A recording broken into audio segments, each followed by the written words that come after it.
Ready रहे और फिर आप शुरू कर दें.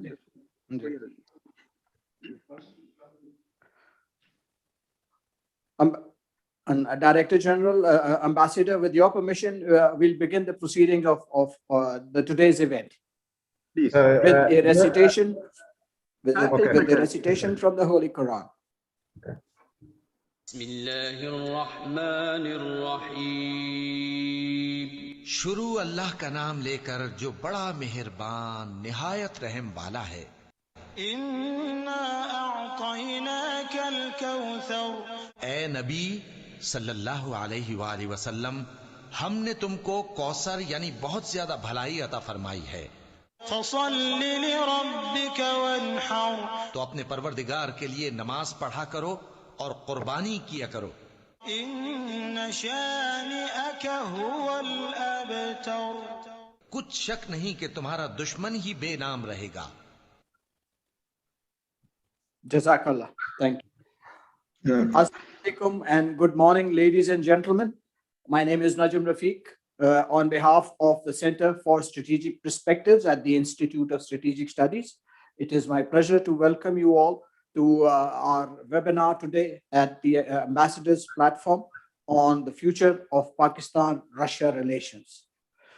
The size of Pluto, Russia is the largest country in terms of its land mass, bordering some 14 countries from Western Europe to Northern Asia. Russia exercises considerable influence on regional and global politics in terms of its economy, its military strength, and nuclear forces. A rush of memories, as I speak of Russia, comes pouring in.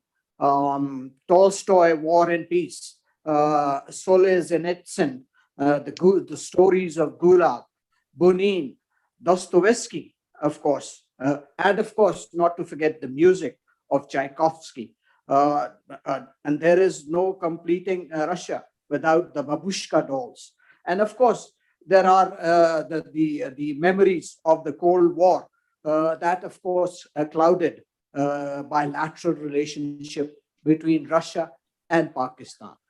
However, over the last decade, there has been a new opening of relationship between Russia and Pakistan, beginning with the North-South gas pipeline, the military exercises, cooperation at the SCO, and of course, the latest visit by the Russian foreign minister to Islamabad. Here to talk about the future of this relationship and the future course that relations between these two countries would be taking, we are grateful to His Excellency Daniela V. Ganich for taking time out and talk to us about the future directions of this bilateral relationship.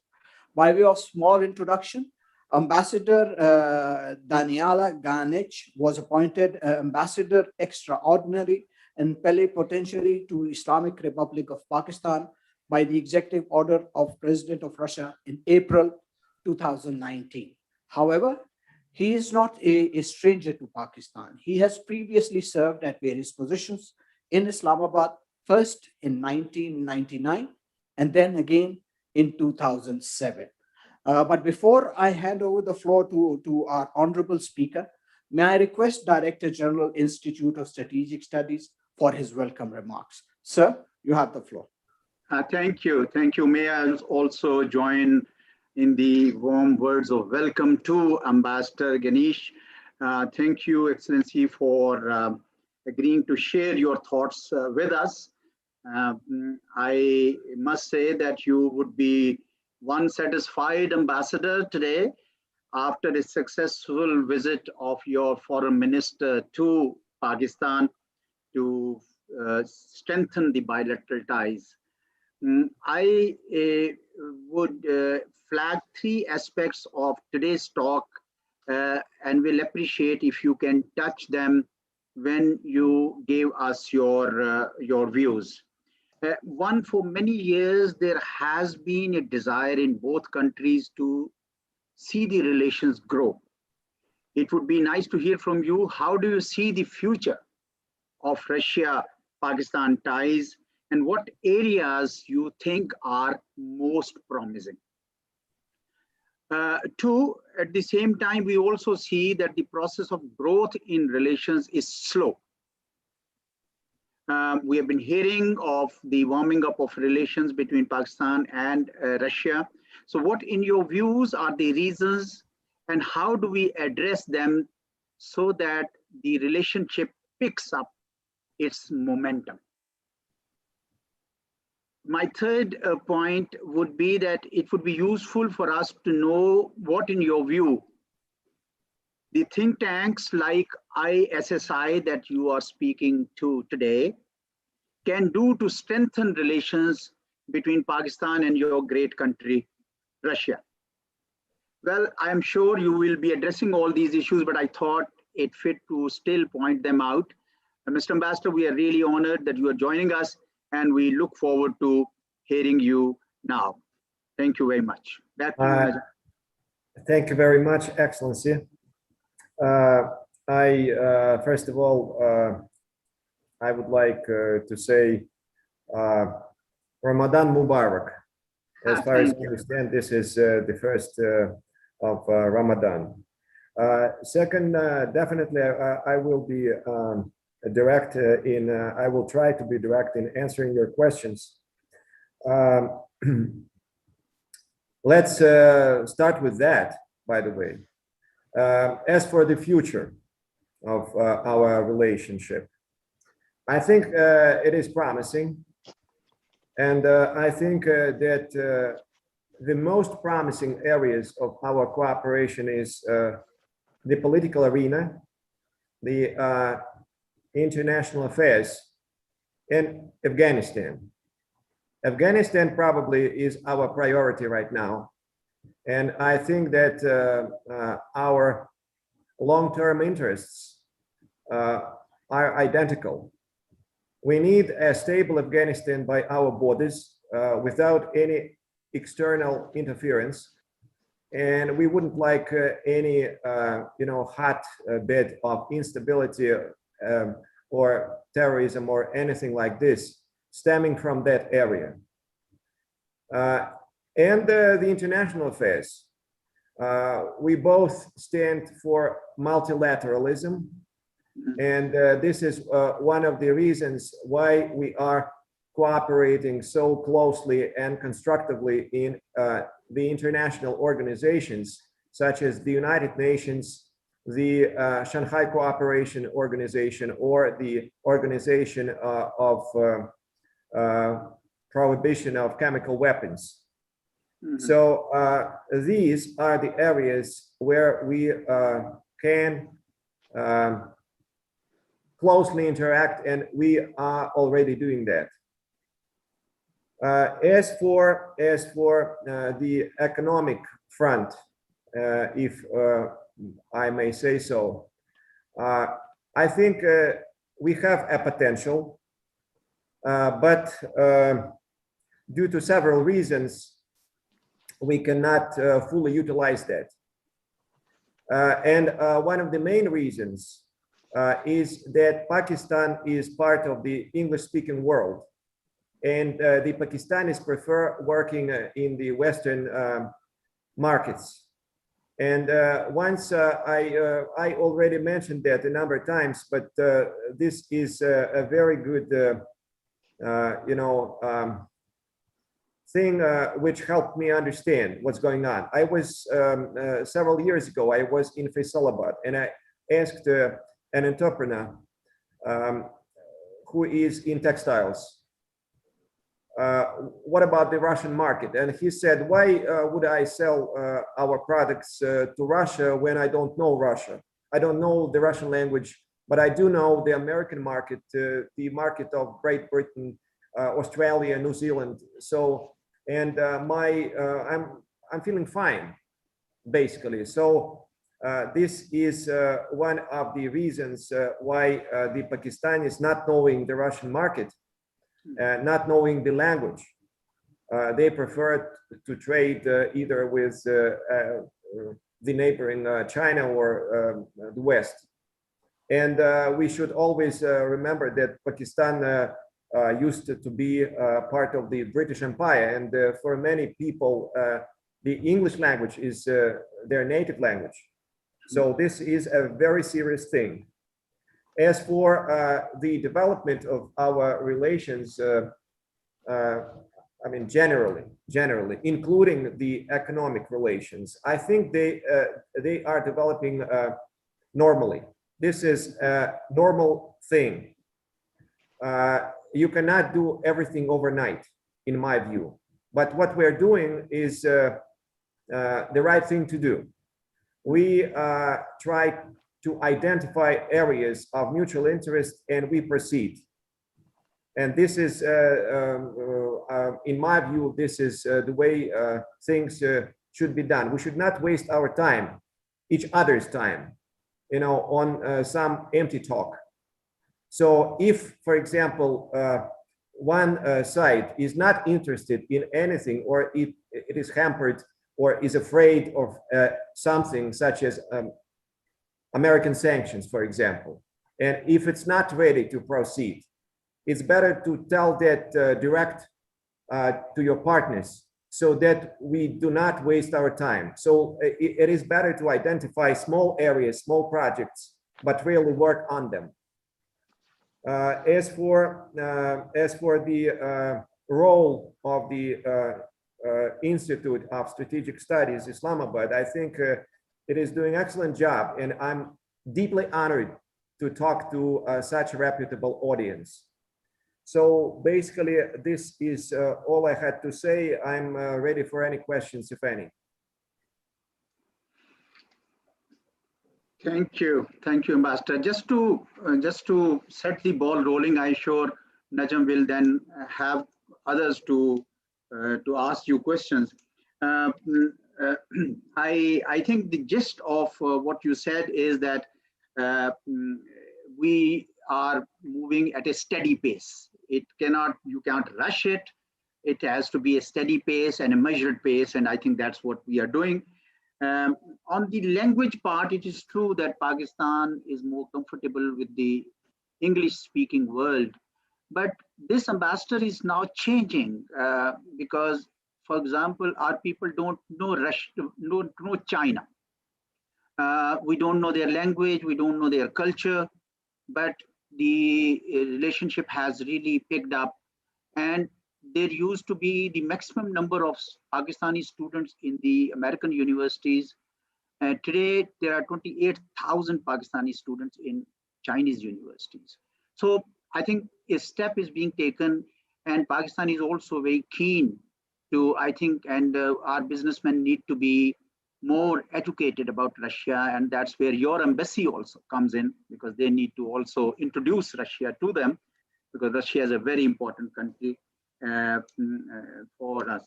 My question is with regard to, you mentioned about the one project that you alluded to. You did not say it, but you said that if there are US sanctions, we should say candidly. I think you were also referring to North-South gas pipeline project that we have been talking for many years now, and you think that instead we should work on smaller projects. What, Ambassador, is the status of those big economic projects? Are they totally shelved, or that we are still going to be working on them? I hope that we will be working on them, Excellency. This was one of the points raised by our foreign minister when in Islamabad. But generally, I think that this is a serious factor for a number of countries, which I mentioned. I mean, the sanctions. And sometimes we start on some project without a clear-cut, confirmation of our partner's readiness to proceed with that project. It means that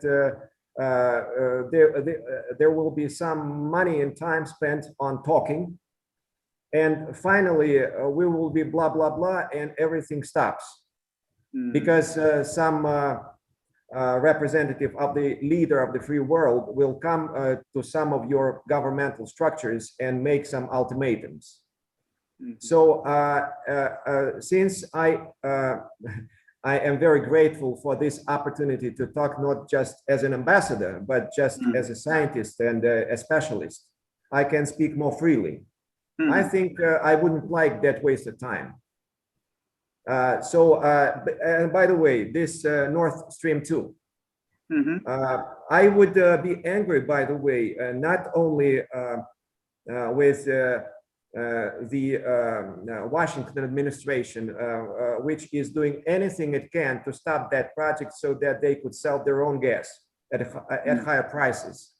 But I would be angry also with the Russian, side, which, got itself involved in that project without any clear-cut guarantees from the Western satellites, who are dancing to the tune of the US. So my point is that you want something done, you've got to ask guarantees. If those guarantees are not, stop wasting our time and let's focus on something we can do together. So this is my point.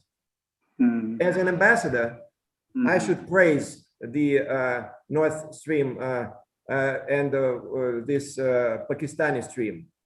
But as a specialist, I can tell you I seriously doubt, I have serious doubts that Pakistan will be ready to withstand the pressure from the US. Oh, I see. Yeah, you've been very candid. Najam, back to you. You want to give opportunity? Sir, thank you. Thank you. Yeah. Excellency, I'm so glad that you didn't beat around the bush in terms of your comments. You took the bull by the horn, as they say. You referred to Afghanistan. There is a question that came to me on the same topic. And the question is, Pakistan and Russia are going to be attending the Istanbul conference on April 24th on Afghanistan. What are your perceptions and views on these upcoming talks and peace in Afghanistan?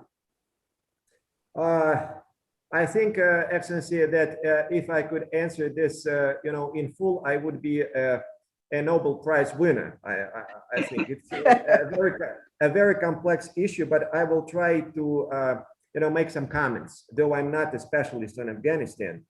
I do know that the Turks are planning this, Istanbul conference. I'm not sure that it will clear up the most important thing right now, which is the intentions of the US. We don't know what the US wants. I think, I suspect that they don't know it either. They don't have any clear-cut, strategy. On the one hand, they have lost this war, a 20-year-old war. On the other hand, they want to preserve their military and strategic presence.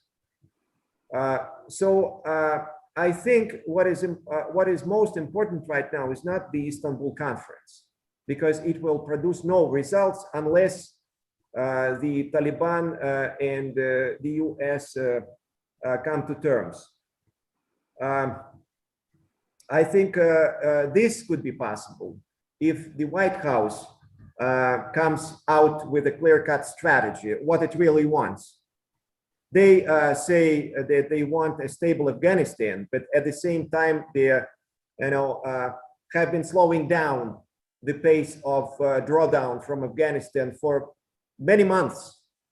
So, and I think that they had decided that they would leave later, back a long time ago, but they didn't just declare that because they were afraid of the offensive by the Taliban.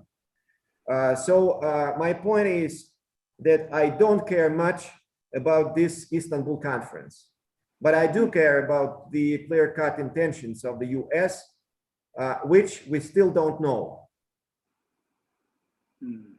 Thank you. Thank you so much.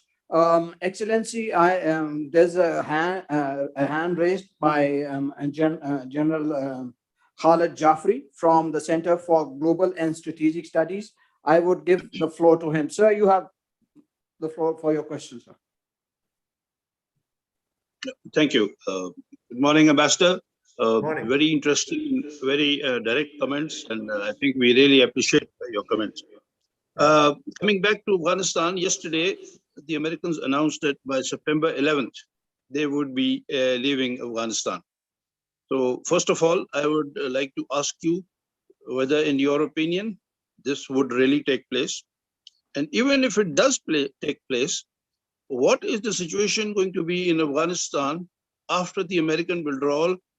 Because what we have seen now is that the Taliban and the Kabul government, they are not really coming to an agreement. So this is one question I would like to ask you.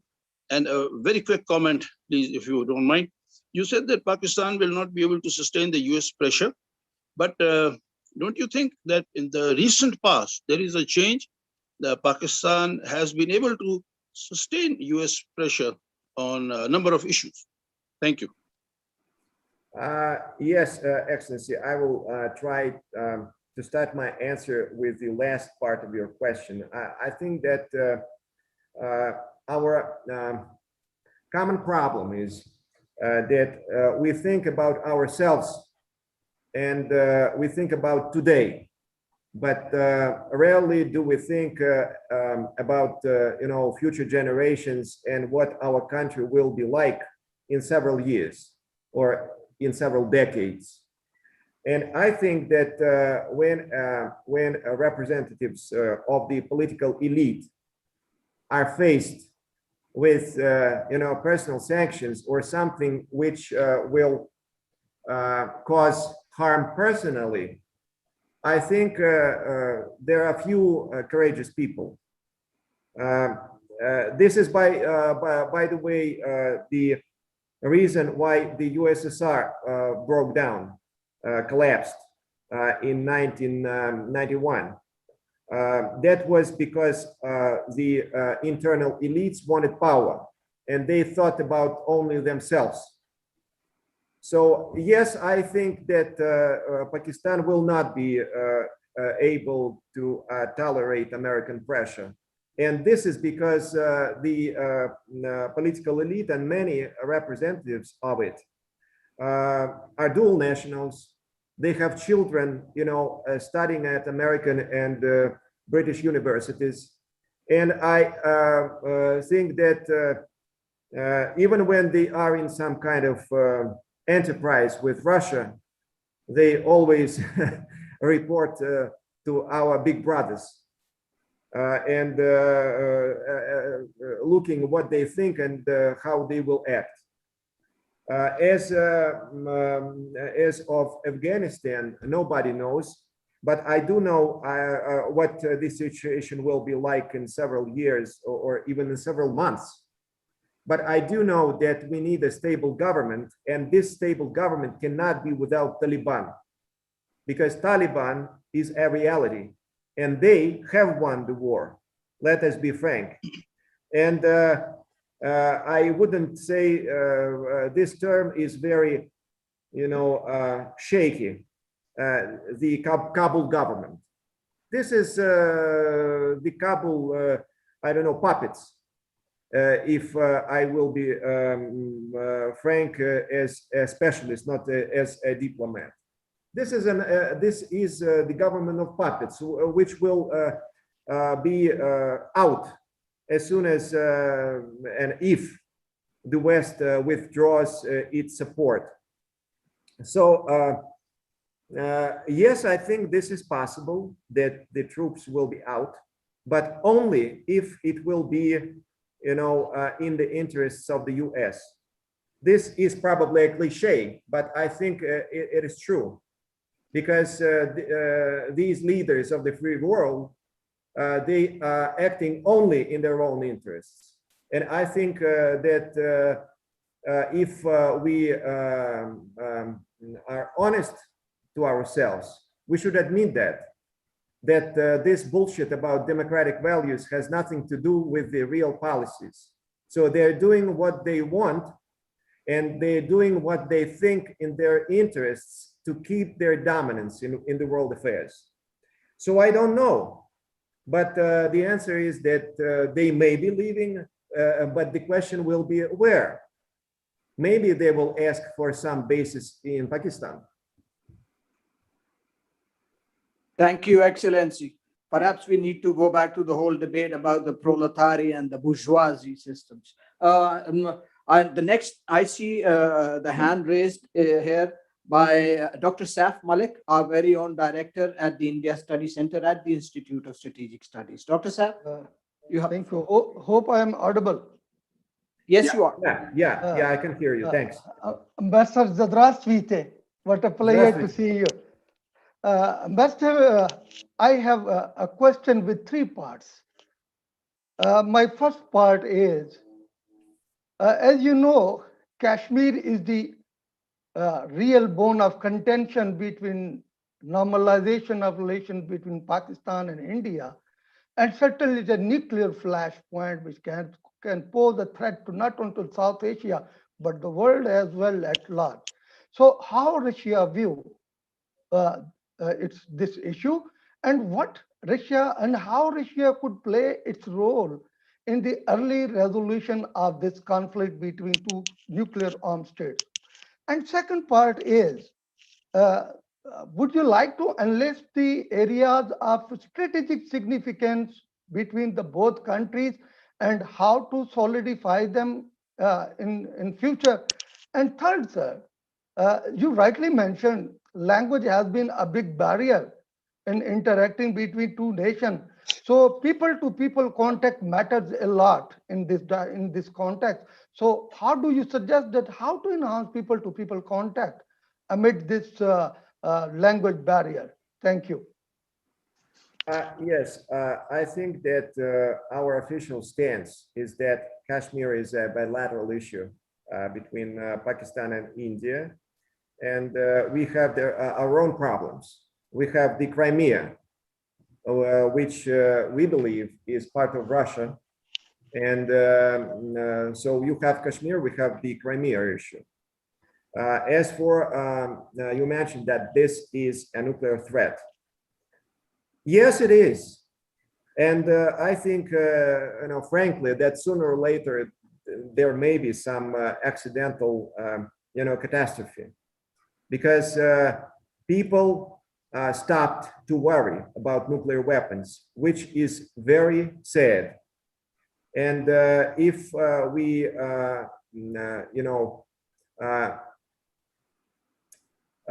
go back to the times of the Cuban Missile Crisis, for example, at those times, people were worried, they were afraid, they were, building bomb shelters at their homes because they really understood what it meant when a nuclear war occurs. Right now, humankind as a species, in my view, is so stupid. They perceive that as some computer game, though it's not. So my point is that we can expect a nuclear catastrophe, and we can expect a third world war, which will be final for the civilization. So if they're not worried about direct clash somewhere in Europe and they're deploying missiles and they're destroying the architecture of the disarmament, trying to get an upper hand in Europe, and the flight time will be less than 2-3 minutes, under 2-3 minutes. So why would they worry about India and Pakistan? They are not worried about China, though China is a real tiger and it's developing very fast. So people are stupid. This is my answer. And they are not afraid. They think that everything is somewhere online. As for areas of our cooperation in some strategic field, I think that we already got one. We have counterterrorism, and these are not just words. These are practical actions. We last fall last fall in November, we had some counterterrorism drill in Pakistan. This drill is called Druzhba. This is in Russian friendship. Friendship it means friendship. So later on in February this year, we had Amman. This is a multilateral naval exercise, and at the same time we had a bilateral naval exercise called the Arabian Monsoon. Then some Pakistani officers start to get education at Russian military universities. So I think that's good, and that will develop. As for people-to-people contacts, again, I think everything is normal, and it'll come with the time. We have enough information about Russian universities, but fortunately or unfortunately, the Pakistanis are interested more in Western education. And I can tell you, sir, that 200 Pakistanis out of 230 million Pakistan registered as candidates for our scholarship.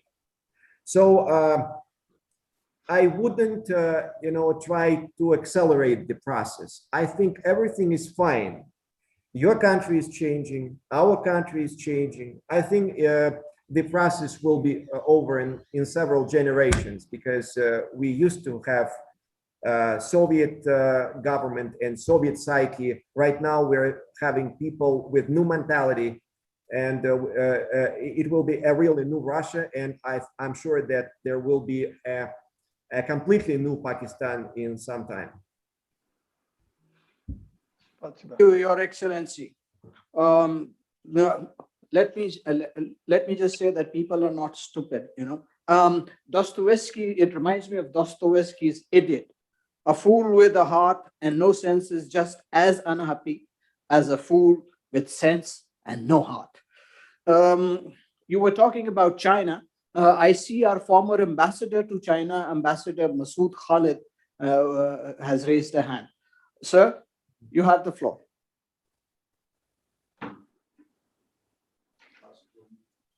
Sir, you have to unmute yourself, sir. Can you hear me now? Yes, we can, sir. Good morning, Excellency. Dobre utra. Dobre utra. It is a delight to hear you with this candor and frankness. I really appreciate your input. I want to ask you. You mentioned that this north-south gas pipeline project, Pakistan may come under pressure, and Pakistan may succumb to the pressure. So there is a perception in Pakistan that maybe the economic cooperation between Pakistan and the Russian Federation is somehow hostage to this project. Is this perception correct, Excellency? Thank you very much. Excellency, I would like to make this remark that no, it's not hostage, and other projects are not hostage to this one. This is my point, by the way, that we should proceed with everything we can, and with everything we are ready to cooperate on. So, and I would like to hope that this pipeline will be built, and I hope that Pakistan will withstand American pressure, and the American pressure will occur, and there is no doubt about it. So in this sense, everything depends on Pakistan and on the Pakistani side.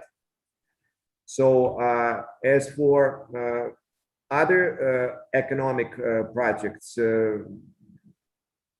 I don't see any direct link between the Pakistani stream, it is called now, and them. So there are no direct links, so we can proceed with whatever. Thank you very much. Thank you very much. Excellency, thank you. Continuing with the North Gas pipeline, of course, there are objections by, we understand, the Western world, but there are also hindrances in terms of objections by Russian companies themselves. What, in your opinion, are the main hindrances that are impeding the construction work on this pipeline from Russian side? I think Excellency, there are no hindrances from our side right now. So I think that they already came up with a clear-cut structure of this project, and everything depends on the Pakistani side right now, as far as I understand. So they should conclude commercial agreements and proceed. This is my understanding, though I may not, I'm not allowed to, and I would like to air every detail so that not to make life very easy for our American partners. Let them go to and find out themselves. Thank you for that very candid answer. Excellency, I have another question here. Honorable Foreign Minister Sergey Lavrov, during his visit to Pakistan, stated that Russia is ready to supply Pakistan with special military equipment. Can you please elaborate what can we expect in terms of the special military equipment from Russia?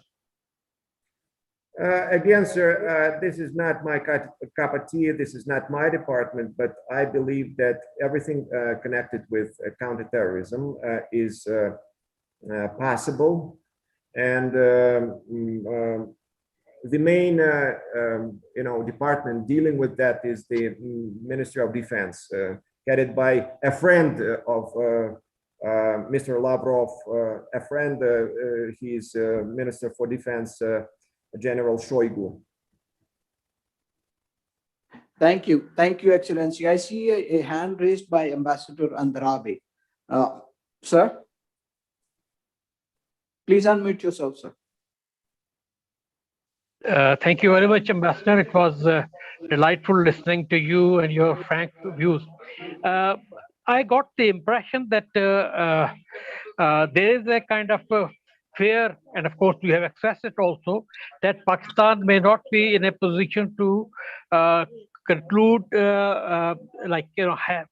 high value projects with Russia, and because of the American pressure and our inability to sustain that, which I don't agree, but I would accept it. But is it possible now? You are in a very special position. You have been to Pakistan at 3 different stages of our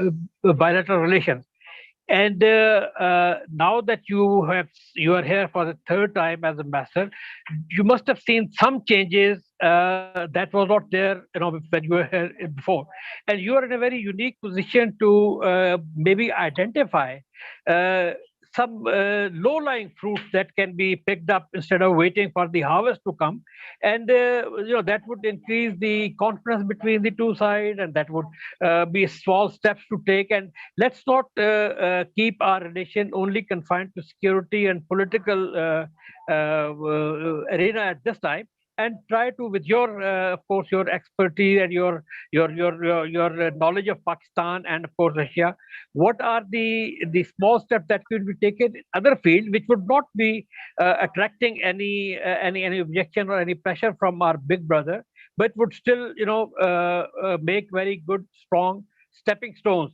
to build the relationship further in the years to come. Thank you. Again, I would like to start where I have been already. So I think what we got is a natural process. Everything is fine. So you cannot make business anywhere to cooperate with another country if this business doesn't want to. I can tell you that we have a number of very famous international events in Russia. This is St. Petersburg International Economic Forum. This is Innaprom in our big Ural city. This city is located in the Urals, Yekaterinburg. This event, this exhibition called Innaprom, and some other exhibitions and opportunities to establish, direct business links. And when people, when these events take place, we always disseminate this information through the Pakistani ministries, organizations. We publish the information, disseminate this information on the internet.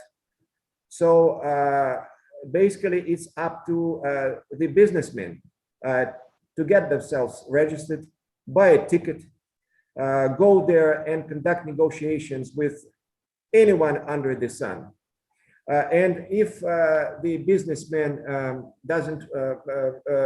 don't want that now, they will want in a couple of years. So my point is that we should not, be worried about a natural process, both in terms of, Pakistan and Russia developing, both in terms of economic interaction. I think this should be a natural process. This is not the USSR anymore. We are not at a totalitarian state. We cannot tell this guy, you go and do business with that guy. We cannot do that anymore. So I think that we should get rid of this mentality. I say we because I am a Soviet man. I have a Soviet mentality and I'm trying to get rid of it. That everything should be done by the state or somebody will do something for me. No, you should do for yourself. So this is what we're doing already. We're trying to create favorable conditions for Pakistani business to come to Russia. And we hope that someday they will listen to our calls and invitations. Just a little clarification on my part, Excellency. Is Soviet mentality any different from Russian mentality? I think yes. And I think that my personal view, because I do know that there are many advocates of the USSR in my country, but I'm not one of them. I think that we got to change. I think that we have new foundations right now. So if the USSR was based on two things, it was, belief in communism and fear, strengthened and boosted by the Stalin regime. As soon as those factors disappeared, that people stopped believing in communism and Stalin died. So the whole country collapsed. So right now we got a new Russia, we got new people with new mentality. And I think that as soon as Russia stands up to her feet, nobody will even dare to stop her. As well as this is the same case as with China. Nobody, in the West understands, or almost nobody, I would say, almost nobody in the West understands that they already lost to China. They don't understand it, but they will in a couple of years when we all will be studying the Chinese language. Thank you, Excellency. I see Ambassador Fawzia Nasreen has joined us. She's raised a hand. Ambassador Nasreen, please unmute yourself.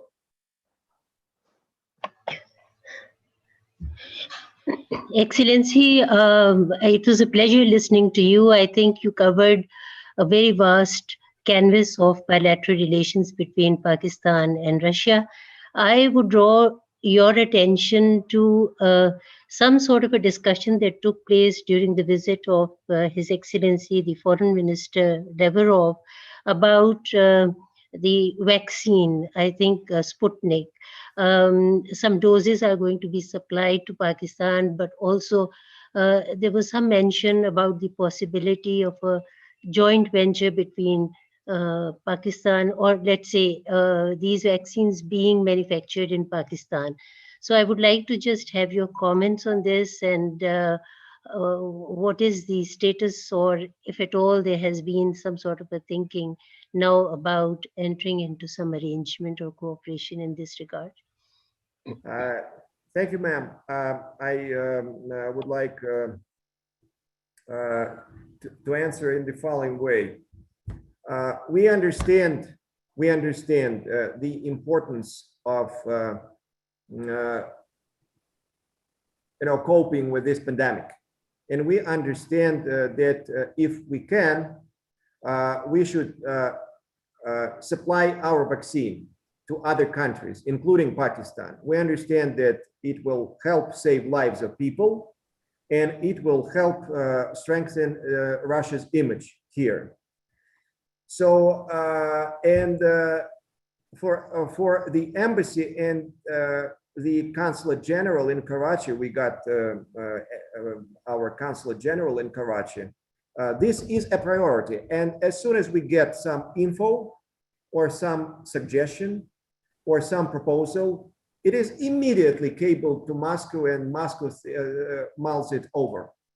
So right now, the head, very professional and very talented head of your Ministry of Health, Dr. Sultan, is in direct touch, in direct contact with his Russian counterpart. They asked for the possibility of supplying 5 million doses of Sputnik V, and to examine the possibility of a joint venture. And Moscow and the concerned structures, namely the Russian Fund for Direct Investment, who is marketing this abroad, this Sputnik V, they're thinking over it. So I hope that they will come to terms. And I sincerely love Pakistan. I sincerely love Pakistanis, and I think that this will be good, both in terms of saving lives, I repeat, and in terms of strengthening Russia's image here. Thank you so much, Excellency. I see a hand raised by Director General Ambassador Azaz Chaudhry. Sir? Yeah, Ambassador, I thought this question would have been asked by somebody, but since it was not asked, so I come in again. I want to take you to global and regional situation in South Asia. We do see that United States is in a competition with China, perhaps a rivalry. And United States has chosen India as its preferred partner and has been signing a series of agreements, LIMUA, Kamkasa, BECA, etc., to bolster the capabilities of India as a counterbalance. We also see that India has had a very traditionally strong ties with Russia, strong ties. And it has also now, has been the buyer of Russian military equipment. We also see that it had signed to buy S-400 missiles to bolster its missile defense. But America is putting a lot of pressure on India not to buy that. Now, I wanted to ask you, what is your assessment? Has India moved to the American camp already in America's competition with China? Is it moving away from Russia? Or anything else that you think about the future of India-Russia relations, India-China relations? Excellency, this is the exact question which bothers many people in Russia and many specialists in international affairs. My personal belief is that India is in nobody's camp and has never been. I think that this is a country very difficult for understanding for an outsider, as well as Pakistanis, by the way. But this, we should always have in mind that India will be cooperating with any country if it is beneficial for India. So I think that they will try to cooperate both with the US and Russia. And I think they will stop cooperating with anyone if it's not beneficial for India. So basically, my point is that India is always for India. As for a possible assessment of what we should do or how Russia should act, I can tell you that I am not allowed to talk too much over this theme, because we try to preserve some kind of discipline over certain matters. So this is something which Moscow decides. So I cannot give extensive comments being an ambassador. I understand. Thank you. Thank you, Excellency. Ladies and gentlemen, the ambassador was kind enough to give us an hour, and I'm bombarded by questions here. So I'm just going to limit the time to the next 3 questions.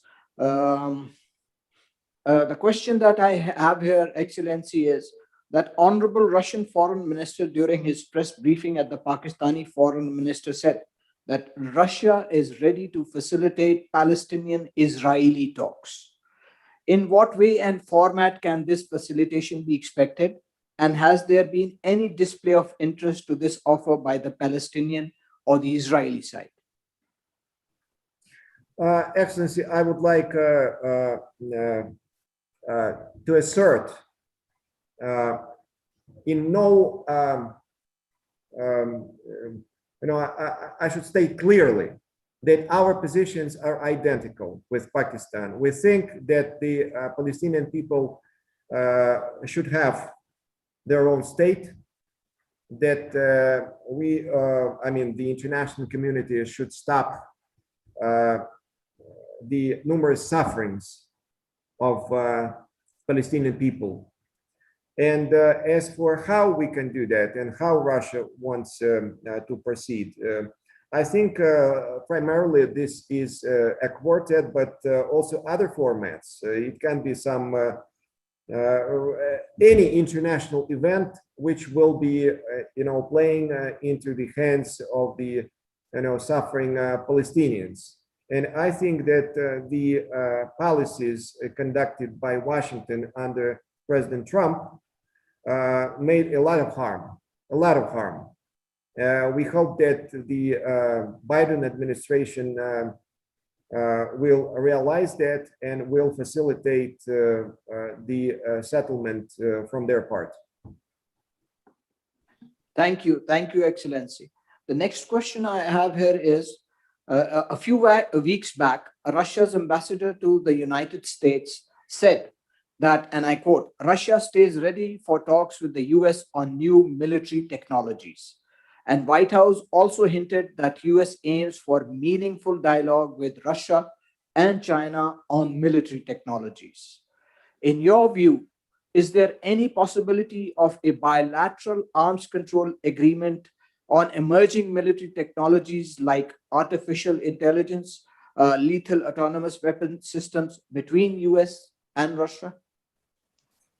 Excellency, I would like, first of all, to state that I'm not a specialist over this, but I do think that we should always conduct negotiations with anyone if it helps boost international security. But at the same time, we should understand that we cannot trust Washington, and we cannot trust its words. So it should be always verifiable, because we have already learned our lesson when in the 1990s we were, under an illusion that we are strategic partners. They were talking about a prosperous Russia, and at the same time they were working with our elite so that to break the USSR and then to weaken Russia. So this is, by the way, what is going on with some other countries, including Ukraine. Even if you try yourself to find from independent sources, what's going on in Ukraine right now, you will see that the standards of living dropped, but still they're talking about some some prosperous Ukraine. So that is something which we experienced ourselves. So never trust Americans, because they understand only the strengths. Thank you so much for your candor, Excellency.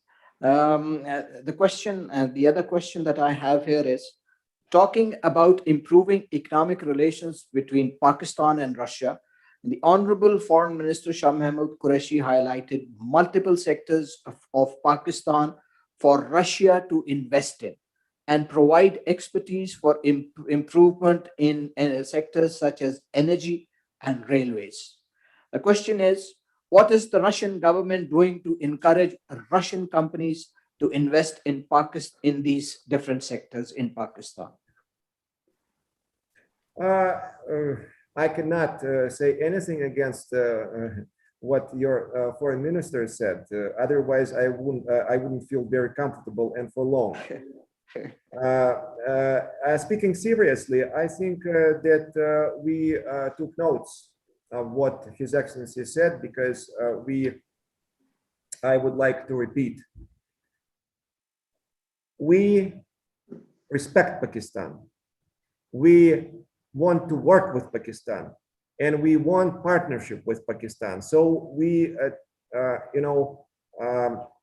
accept everything very seriously, and we definitely will consider. Though I think that we have very strong competitors. For example, in the railroads sector, the Chinese also are competing, and they have their own advantages. So we will consider all the options. But definitely, Pakistan is our friend and partner. Excellency, thank you.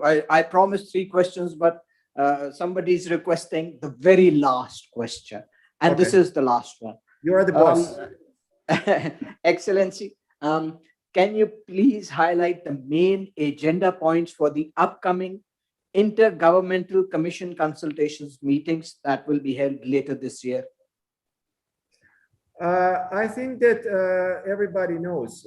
You take the press conference of both foreign ministers. I mean, the recent press conference of both foreign ministers, and everything is there. So basically, our Intergovernmental Commission is a mechanism, comprising representatives from different agencies and different ministries. So they will be having their direct talks, railroad people to railroad people, agriculture people to agriculture people, and maybe they will come with some concrete things, and then they will, establish all, they will put all the agreements in a written form, in the form of a protocol.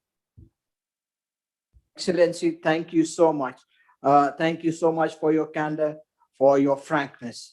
I would like to give the floor to our Chairman, Board of Governors, Ambassador Khalid Mahmood, for his vote of thanks. Sir, you have the floor. Bismillahirrahmanirrahim. It was indeed very refreshing to hear a seasoned diplomat talking with such great candor.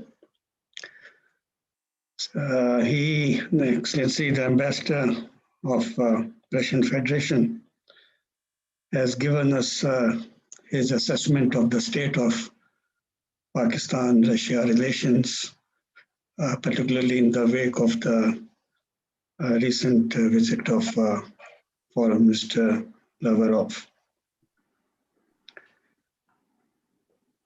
In my view, nothing is permanent in this world.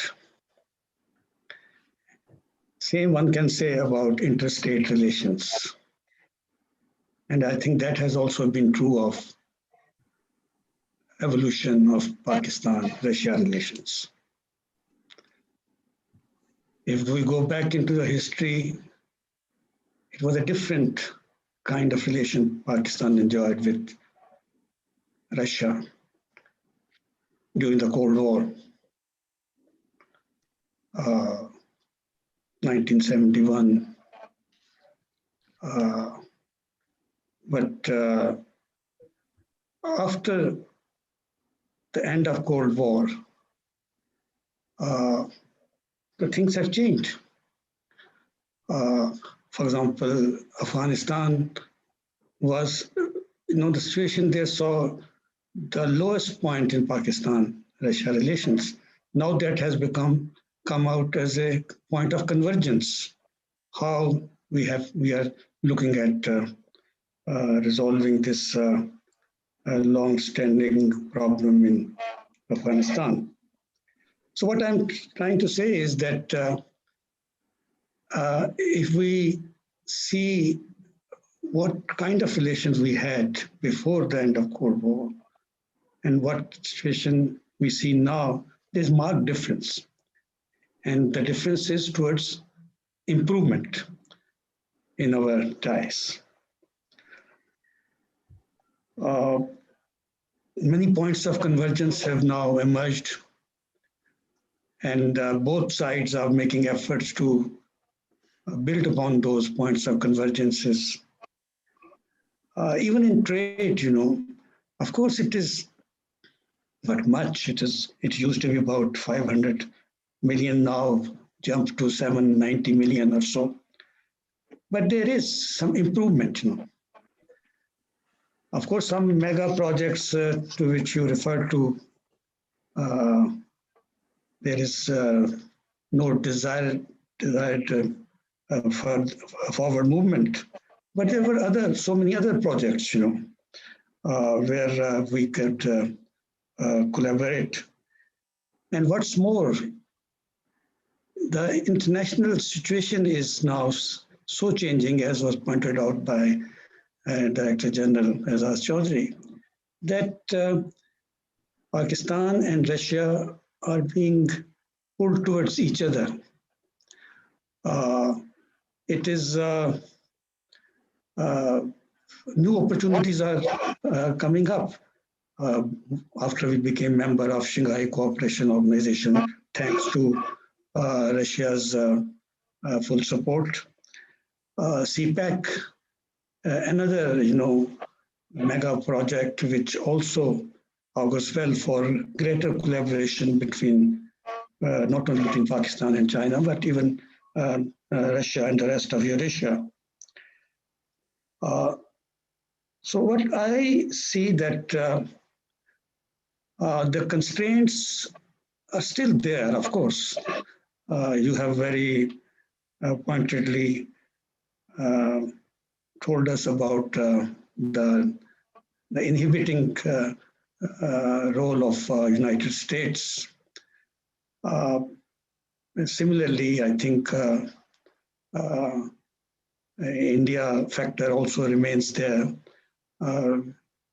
which is a kind of constraint in Pakistan-Russia ties. But things are changing because as I see it, Russia is no longer,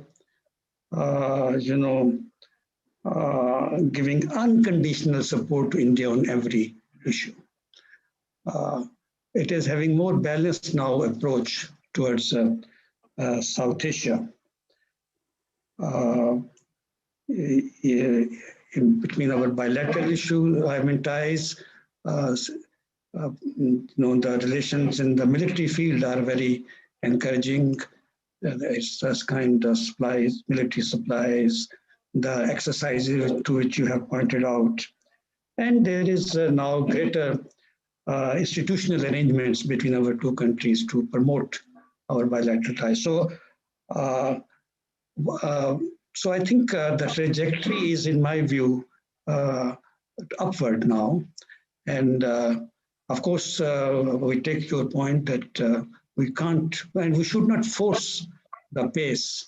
We should adopt pragmatic approach and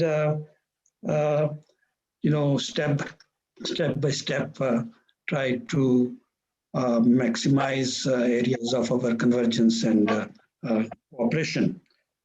And I think your talk today has given us a very clear view of what are the potential, what are the constraints, but I think the mutual desire from both sides to further strengthen, deepen our ties is there. And the situation prevailing during the Cold War has completely changed, and I think this is a very welcome development. And I agree with you also that the governments can do only so much. It is a private sector which has to take the lead and show initiative and to see what are the possibilities where we can further collaborate. And in this regard, I think our cooperation on COVID would also be another example of how we collaborate with each other. So thank you again, His Excellency. It has been really a great honor for the Institute of Strategic Studies to be hosting you. Your predecessors had also earlier dignified the Institute and by their, giving talk here. And I'm sure that our relation between the embassy and the institutes will be further strengthened, and we look forward to your cooperation. And I also thank all the other participants online who have took time to participate in this event and listen to you, sir. Thank you. Thank you so much. Deeply honored. Thank you. Bye-bye. Thank you, sir. Excellency, I would like to take this opportunity to make a little request to you and your indulgence. This is something that the Director General had also alluded to in terms of what the think tanks can do to strengthen relations between Pakistan and Russia. Excellency, I would like to request your assistance and cooperation in terms of putting the Center for Strategic Perspectives in touch with the right and proper think tanks in Russia that we can collaborate with and perhaps talk about taking this bilateral relationship forward. I know it's not going to be happening overnight, like you said, but perhaps we can take this relationship forward between the academics and find ways to build and strengthen this relationship even further. If with your permission, sir, may I ask that one of my colleagues be in touch with your colleagues, maybe Ekaterina or Anastasia, yes, okay. in terms of how we can proceed for establishing contacts with think tanks in Russia. Definitely, sir. So thank you so much. I would like to take much. this opportunity to thank you for joining us and giving us the time and answering us the questions that were put to you, Excellency. And I would like to thank all our participants for their participation at this talk today. Thank you so much, everybody. Stay safe. Thank you.